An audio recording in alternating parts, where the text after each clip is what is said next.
Maraba da zuwa tashar Zazzafa TV interview. Ku danna mana subscribe kana ku taba mana alamar ƙararrawa. Mun gode. An yi dace. Dacen me akai? Wajen ki nazo. Wai ke har yanzu baki daina kula wannan yaron ba. A hannu ka ganna an tawo da ni ko kuma a ka ga baki na da alamun bulumbutu tunda ni yaro ne. Baka ji ba kenan. Ai ƙarya kake tau.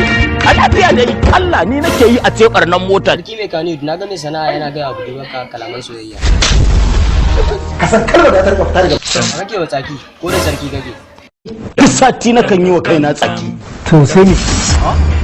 Jamila, wai na ji an ce kina son Adam Zango. Wani kalan hauka ne wannan? Sarki mai kani ya Jamila tana mataka kuma tana son Adam Zango, ya kamata ka dau mataki. Police arrested. Ke zubin bodyguard ya kuma na ganka kofar gidan su Maryam ya kai da mai sana'a. Mai gidanmu ne yake son yarinyar nan zai aure ta. Kuma haka ake zuwa neman aure baka iya gaida manya. Ina yi dan gudun ne. Mai sana'a ka ne musulu kenan to ni ma zan zo dauran auren. Duk waɗannan ba na son ku kasa a gwiwa yau an ci nama an koshi kowa sai ya shiga je ya daure jikinsa. Har da ni kenan a cin nama.